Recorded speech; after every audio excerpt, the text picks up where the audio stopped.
صرخات تسمع الموتى مسربة من داخل غزة أمس. نقلا عن حماس، إن الجيش الإسرائيلي توغل من 3 محاور وتمكنت حماس من التصدي له. قالت حركة حماس إن الهجوم البري الذي شنه الجيش الإسرائيلي على غزة الليلة الماضية عبر 3 محاور قد فشل، مؤكدة إيقاع خسائر في صفوف الجنود الإسرائيليين بين قتيل وجريح.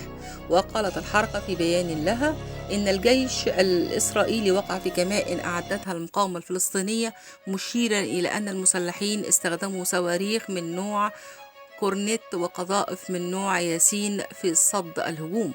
وقال الجيش الإسرائيلي أنه استهدف 150 موقعا في غزة، وأضاف أنه أسقط قبل قليل صاروخ أرض جو أطلق من لبنان نحو طائرة مسيرة للجيش الذي هاجم بدوره مصدر إطلاق الصاروخ. وعلى صعيد آخر، منظمات دولية تقول عزل غزة والتعتيم الإعلامي الذي حدث أثناء التصعيد البري والجوي يهدد بتوفير غطاء للفظائع الجماعية والجرائم الحرب التي ترتكب الآن في غزة.